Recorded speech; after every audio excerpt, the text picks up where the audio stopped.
Bismillahirrahmanirrahim. Alhamdulillahil alamin wassalatu wassalamu ala anbiya'il mursalin sayyidina wa nabiyyina Muhammad wa ala alihi washabihi ajma'in. Subhanaka la ilma lana illa ma 'allamtana innakal alimul hakim. Rabbi shrah li sadri wa yassir li amri wahlul 'uqdatam min lisani yafqahu qawli, amma ba'd.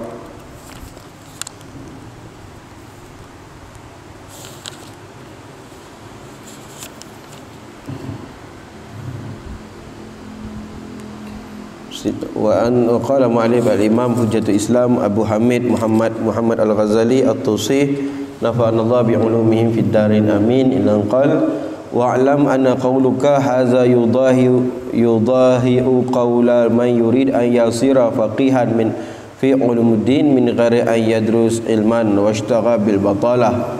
Wa qala innallaha karim rahim qadir an yufidha ala qalbi min ulum ma afadahu ala qulub anbiya wa awliya min ghairi juhdin wa tikrarin wa ta'allum wa huwa ka qawli man yurid malan fayatruk hirasatu wa tajawakasab yata'attalu. Wa qala innallaha karim rahim wa lahu khazainus samawati wal ard wa huwa qadirun ala an yutalli'ani ala kanzin min kunuzi ashtaghni bihi min al kasab faqad fa'ala zalika li ba'd ibadihi. Jadi diceritakan bahwasanya di antara sebab-sebab dosa yang kemarin dijelaskan, yaitu anggota tubuh kita ini, anggota tubuh kita yang 7 ini termasuk sumber dari segala dosa-dosa yang kita lakukan selama ini.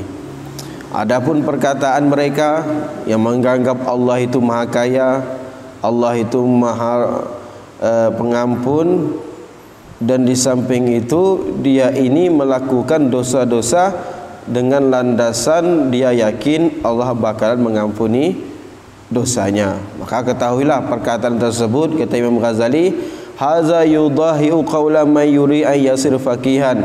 Ini seperti perkataan seseorang yang mengorbankan perkataan yang ingin menjadi seorang yang faqih, menjadi seorang yang ahli ilim, menjadi seorang yang alim di dalam ilmu agama min ghairi ayyadus ilman, tanpa belajar ilmu. Jadi seseorang ini ingin alim, ingin mengetahui ilmu-ilmunya agama ini, tapi tanpa belajar. Washtaghala bil batalah, maka kesibukannya dia ini, anggapan dia seperti ini akan ini bakalan tidak mungkin terjadi.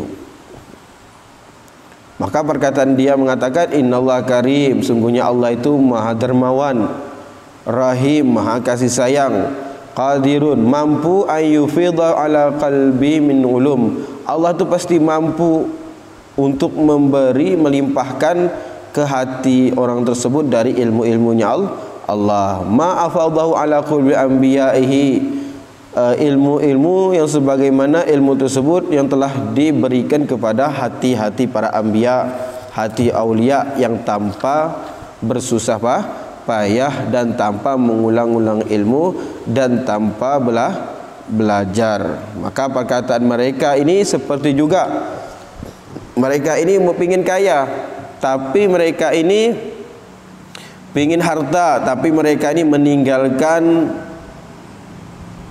perdagangan, mereka ini meninggalkan pekerjaan, maka itu akan sia-sia, ya ta'attal, itu akan tidak mungkin terjadi. Waqala, dan mereka di samping itu mereka mengatakan sesungguhnya Allah itu maha kaya, maha kasih sayang, mempunyai isi bumi dan semua isilah langit. Wa huwa qadirun, pasti Allah itu mampu memberi kita, menampakkan simpan dari simpan-simpanan dunia tanpa kita ini bekerja. Maka kadangkala faqad fa'ala zalika, maka sesungguh hal tersebut sebagian manusia ini berkata ataupun punya prinsip, punya pemikiran seperti itu. Fa anta idza sami'a kalam hazaini, kalau seandainya kalian mendengar perkataan yang dua tadi, rajulaini, maka dua orang tadi, maka perkataan dua laki-laki ini istahmaktahuma, maka mereka ini dalam kebodohan. Wa sakhirta minhuma wa in kana ma wasafa min karim, maka kalian akan apa? Wa sakhirta, kamu akan tunduk dari keduanya jika kalian mensifati bahwasanya Allah itu karim. Wa qudratihi sidqan wa haqqan, kemampuannya Allah ini benar, tak mungkin dia apa? Tak bisa dipungkiri. Wa kadzalika yadhaq 'alaika arbabal basair fid din idza talabta maghfiyah bi ghairi sa'in laha. Begitu juga dia akan akan tertawa kalau seandainya kita ini minta ampunan kepada Allah tapi tanpa usaha. Jadi kita minta ampun, bertobat, tapi tanpa usaha untuk bertobat, itu akan sia-sia. Apa dalam Al-Quran mengatakan wa an laisa lil insan illa ma sa'a, sesungguhnya tidak ada bagi manusia kecuali apa yang dia usahakan. Wa innama tujzauna ma kuntum ta'malun. Dalam ayat lain mengatakan inna abrar lafi na'im, sesungguhnya orang yang baik itu pasti di dalam surga yang naim. Wa innal fujjar lafi jahim, sungguh orang yang jelek itu pasti di dalam neraka jahim. Itu dah sistemnya Allah. Bahwa may ya'mal mithqala dzarratin khairan yarah wa may ya'mal mithqala dzarratin syarran yarah. Setiap yang kebaikan pasti kena timbang, setiap kejelekan itu pasti akan ditimbang oleh Allah. Bahwasanya juga apa? Sesungguhnya pahala ini tidak akan dilupakan. Begitu juga dosa ini tidak mungkin dilupakan oleh Allah.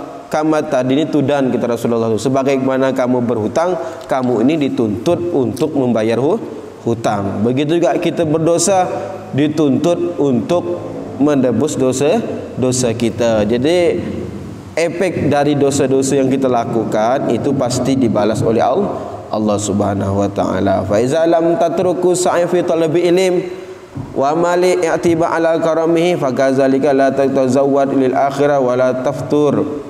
Kalau seandainya kalian ini tidak meninggalkan usaha di dalam pencarian ilmu, tidak meninggalkan usaha di dalam mencarikan harta, bersandar kepada Allah yang maha pemberi atau maha dermawan, fakazalika lam tazawwad, begitu juga kamu jangan sekali-kali meninggalkan bekal untuk akhirat kita. Wa inna rabb dunya wal akhirah wahidun, sesungguhnya Tuhan di dunia dan Tuhan di akhirat ini cuma suatu, yaitu Allah Subhanahu wa taala. Wa huwa fihi karim wa rahim wa laisa yazidu lahu karim bi ta'atik, sesungguhnya Allah ini mempunyai sifat karim, mempunyai sifat rahim, maha kasih sayang, dan tidak akan menambah kemuliaan Allah dengan ketaatan kita. Fa inna ma karamu fi ayyuyassira laka tariqal usul ila mulkil muqim wa nabda'i al mukhallil bis sabri ala tarki syahwat ayyaman qalain wa hadza nihatul karam. Jadi sesungguhnya kedermawan Allah ini bakalan menyampaikan dirimu ke jalan yang dimiliki Allah, jalan yang diridhoi Allah. Kalau seandainya kita berada di dalam jalan tersebut, kita akan selamanya mendapat kenikmatan Allah SWT. Jadi karimnya Allah ini dititipkan kepada hambanya ini, yaitu melalui ketaatan, dan ketaatan tersebut berefek ataupun mempunyai efek baik atau mempunyai sistem yang mana kalau seandainya kita menjalankan sistem tersebut itu akan menambahkan kita yaitu dalam surganya Allah, kenikmatan yang abadi, yaitu jalannya mengikuti jalannya Allah. Walau benar karimnya Allah itu bukan kita bersandar dengan Allah itu karim langsung kita ini tidak melakukan hal yang bersifat ikhtiar, berusahakan ikhtiar. Allah itu zat yang karim, yang maha dermawan, memberi dengan Allah itu rahim. Rahimnya Allah ini, karimnya Allah ini menurut Allah ini harus seperti ini, jangan menurut seperti kita. Ketaatan kita, solat kita, puasa kita ini tidak akan menambah kekarimnya Allah atau kemuliaannya Allah. Sesungguhnya kemuliaan Allah ini akan menyampaikan diri kita ke jalan yang Allah ridhoi, kenikmatan dunia dan akhirat. Wa bi sabri ala tarki syahwat. Dengan kita taatnya Allah ini, karimnya Allah ini akan menambahkan kesabaran kita dengan meninggalkan syahwat duniawi. Jadi taat kita ini akan membuahkan hasil. Allah ini memberi sifat karimnya biar kita bisa melalui melalui hawa nafsu kita, misalnya berbuat sabar. Jadi karimnya Allah dititipkan kepada sifat yang sabar. Kalau kita menjalani taat, berarti kita bisa mengatasi sifat sabar, bisa kita dalam posisi sabar. Contohnya doa ini kita dianjurkan oleh Allah. Kita tak berdoa pun itu tidak masalah bagi Allah. Berdoa tak berdoa itu tidak ada menambah kemuliaan Allah Subhanahu wa taala. Tapi kalau kita berdoa itu pasti ada nilai lain. Allah nitipkan siapa yang berdoa, itu orang tersebut akan mudah untuk bersyukur, akan mudah mendapatkan hidayat.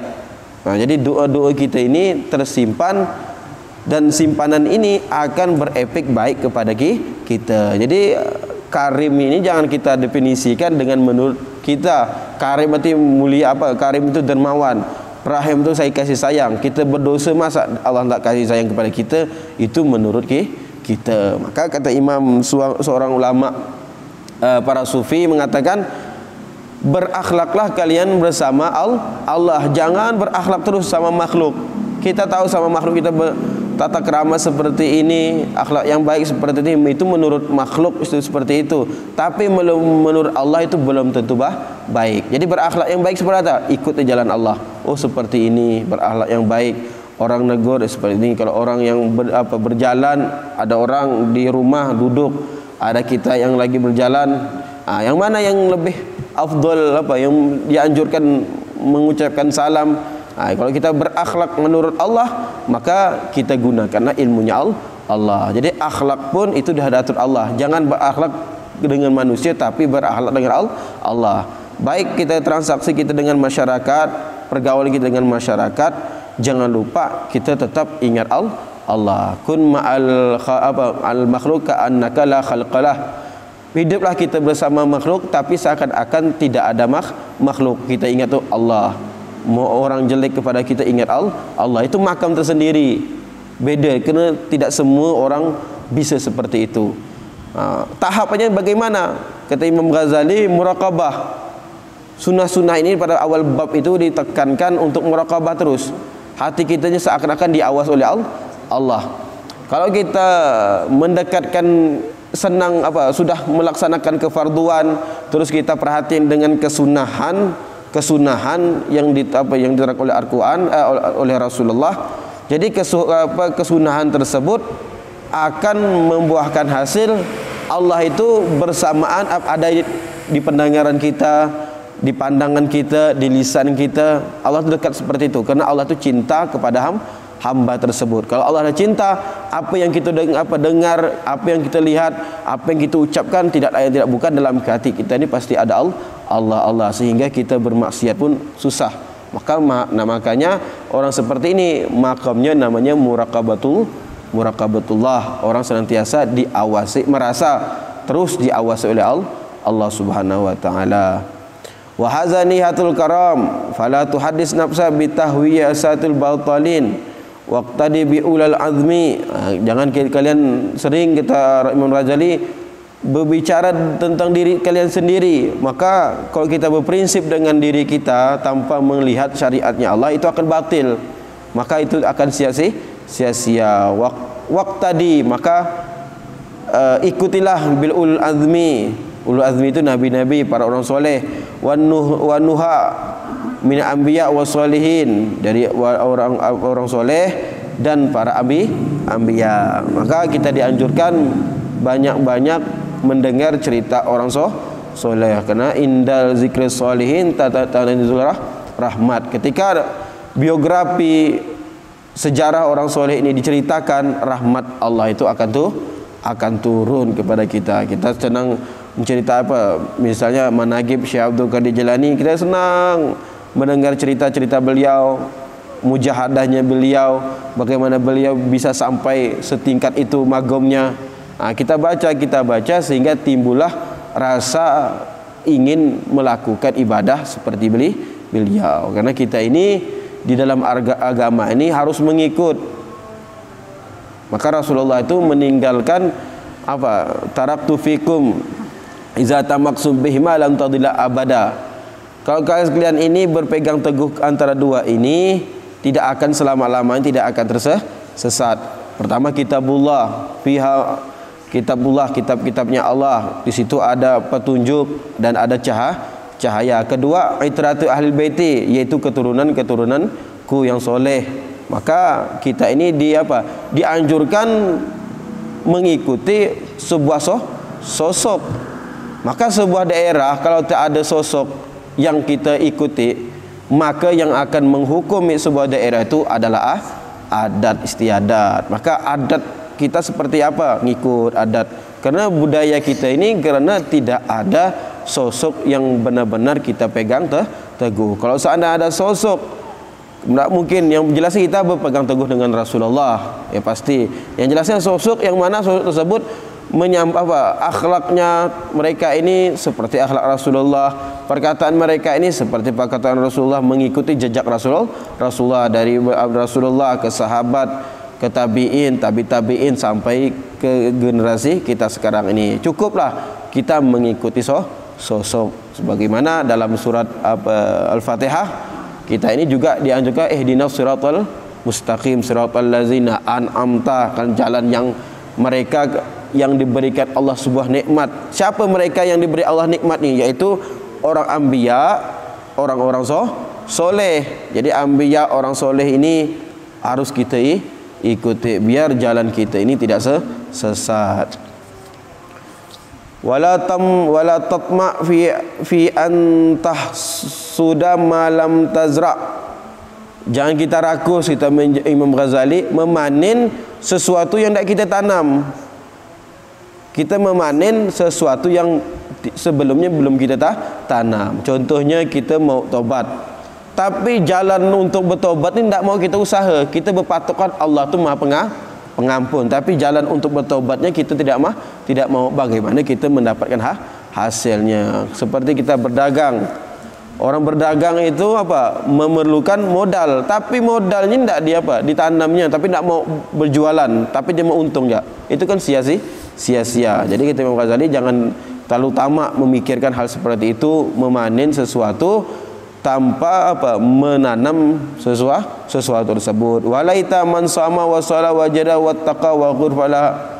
Walaita man sama wa shala wajahada wattaqa ghufralahu wa hazi jumalun mimma yanbaghi an tahfaz anu jawari hakal zahirata wa amalu hazi jawari innama tatarasyahu min sifati qalbi. Maka jumlah ini yaitu yang pembahasan yang di atas itu seharusnya agar untuk kita menjaga anggota tubuh kita yang zahir, yang kemarin anggota kaki, mata, telinga, tangan kita, dan wa'malu hazi jawarih, dan kerjakanlah anggota tubuh kita ini dengan sesuatu yang bisa membersihkan sifat-sifat hati manusia. Jadi hati kita ini perlu pencerahan.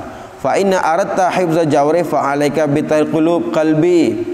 Kalau seandainya kita ingin menjaga anggota tubuh kita, maka hati kita ini wajib kita bersihkan. Apa yang kita lakukan itu pasti bersumber dari hati. Kalau hati kita jelek, niat kita jelek, maka hasilnya tingkah laku kita ini pasti jelek. Contohnya lalat. Lalat ini pikirannya pasti kekotoran, pasti yang diinggap itu kotoran. Kalau lebah dia ingin mencari sesuatu yang bagus, pasti yang diinggap ini pasti bunga yang bagus. Wahwa taqwil batin, yang membersihkan, yang wajib menjaga kita ini dari pembersihan hati, yaitu hati kita bersih sama juga kita dengan menguatkan batin kita. Bukan cuma yang zahir, yang batin pun harus kita bersihkan, karena pandangan Allah itu ke yang batin, ke hati kita, bukan yang zahir. Wal qalbul mudghatun, hati ini segumpal daging, allati iza salahat salaha biha sairul jasad. Kalau seandainya hati ini baik, bagus, maka semua jasad kita akan bagus. Wa iza fasada biha sairul jasad. Kalau seandainya hati kita ini rusak, maka semua jasad kita akan rusak. Fashtaghil bi islahi, maka sibukkanlah diri kita dengan pembersihan hati kita. Litasluha bihi jawarihuka, agar anggota tubuh kita yang tampak ini akan ikut baik, karena hati ini menentukan yang batin, ini menentukan yang zahir. Belum tentu yang zahir baik, yang batinnya baik. Jadi batin dengan zahir itu saling berkaitan. Wasalahu yakunu bil mulazim muraqabah. Baiknya hati ini dengan tidak mungkin ada kecuali dengan mulazam muraqabah. Masuk muraqabah ini hati kita bersama Allah terus. Wa insirafu ham salihul qalbi fil khamsati kasruju. Jadi hati kita ini muraqabatullah di sini istidharu qalbu ma Allah taala. Kita hadirkan hati kita ini bersama Allah taala. Dan juga sebagian salaf itu bukan cuma membersihkan hati ini, bukan cuma menghadirkan Allah. Biasanya zikir sedih qadriyah, zikir naqsabandiyah, zikirnya secara zahir. Kalau qadiriyah naqsabandiyah itu dilafalkan Allah, ditekan dalam hatinya, tidak lain tidak bukan ada Allah. Biar penyakit hati kita stempel dalam hati kita adanya Allah. Itu tariqah mereka, jalan mereka, bagaimana mereka ini bisa terus ingat Allah. Jadi jalan ini tidak dimasalahkan, yang penting benar Allah kita sisi di hati kita. Baru kalau qadiriyah itu secara batin, tidak melafatkan tapi dipendam dalam hatinya ini ada lafaz Allah, sehingga kita nanti setelah bergaul dengan masyarakat, tidak lain tidak bukan hati kita ini sering mengingat Allah. Kita berinteraksi pun ada Allah, tidak ada lain tidak bukan. Itu tujuan mereka untuk mengingatkan tariqah, karena suluk ini banyak, jalan ini banyak. Jadi bagaimana jalan kita menempuh Allah itu lebih mudah, yaitu melalui tariqat, jalan-jalan yang mana jalan tersebut telah menciptakan ulama-ulama dan wali-wali Allah. Pasti mereka ini ada patokannya, ada Sayyidina Abu Bakar, ada Nabi dari Sayyidina Ali, dari Sayyidina Utsman. Mereka itu pasti ada patok para sahabat, dan sahabat ini diajarkan langsung oleh Rasulullah. Tidak mungkin Rasulullah itu tidak mengajarkan, pasti mengajarkan. Makanya wirid setelah sholat itu memang dianjurkan. Ibn Abbas mengatakan, Abdullah bin Abbas mengatakan, fi zaman Ibn Abbas itu memang dianjurkan, dia nyaringkan supaya apa? Li ta'limin nas, untuk mengetahui manusia yang belakang. Kalau misalnya Allah Rasulullah ini cuman bergerak bibirnya ya, tidak mungkin yang sahabat lain meniru apa dibaca Rasulullah ini, kan tidak bakalan tahu. Begitu juga kita habis sholat. Kenapa? Sebab kita habis sholat itu dianjurkan miring ke kiri, ada ngadap itu kan. Dalam kitab Al-Azkar karena Imam Nawawi ini untuk mengikuti agar imam ini makmum tahu imam ini bukan sholat lagi, bahwasanya imam ini udah selesai sholat. Jadi berbalik. Kalau seandainya kan zaman dulu misalnya makmum sampai ke belakang, kan tidak tahu berarti imam ini tahiyat atau udah sholat, makanya dianjur miring, itu sunatnya. Bukan meninjau siapa yang udah sholat, siapa sahabat mana yang belum solat. Tidak seperti itu. Alasan Imam Nawawi dalam sebuah hadisnya Al-Adhkar itu mengatakan bahwasanya hal tersebut menekankan untuk apa? Biar makmum datang ini mengetahui bahwasanya imam ini bukan solat lagi, tapi dah selesai solat, berpindah dari tempat asalnya. Wa qalu fil ma'asil qalb. Mungkin yang ditanyakan sebelum kita melanjut di bab baru.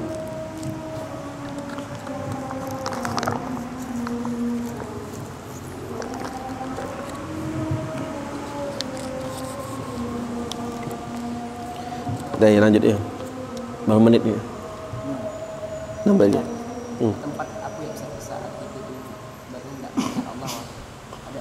Dah ada. Saat apapun dalam WC sekalipun ingat Allah.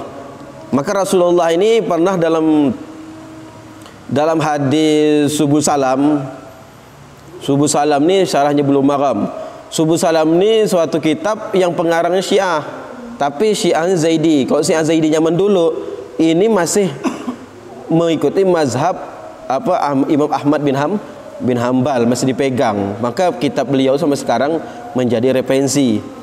Jadi dalam Subuh Salam tu Rasulullah tu pernah setelah kamar mandi itu ghufranaka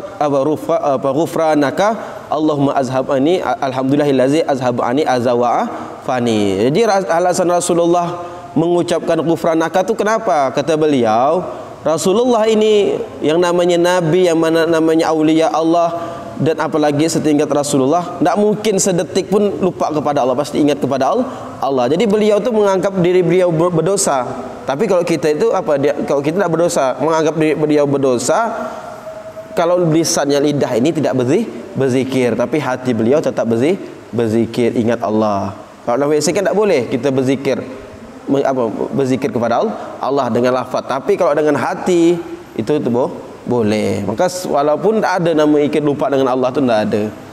Maka itu orang-orang yang sering melaksanakan sunnah-sunnah yang dilakukan Rasulullah, itu akan menimbulkan rasa bersama Allah. Mau makan ingat Allah. Maka Imam Yazid Al-Bustami dalam seorang ulama sufi, beliau ini ketika kecilnya sebelum tidurnya ditalkini orang tuanya, ibunya, zikirnya tidak lain tidak bukan Allah ma'i.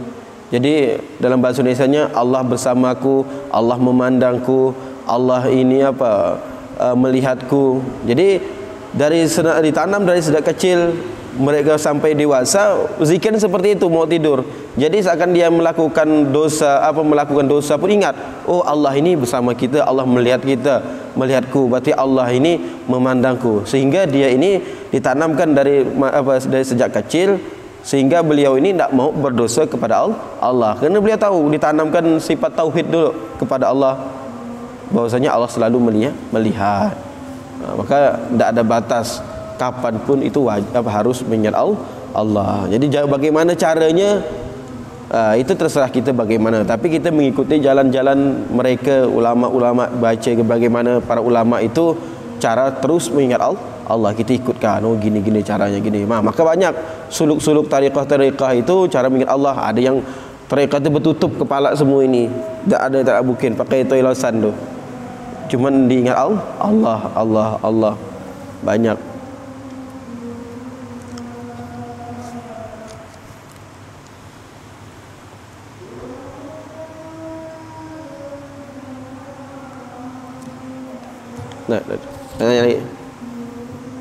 Dah kita tutup ya.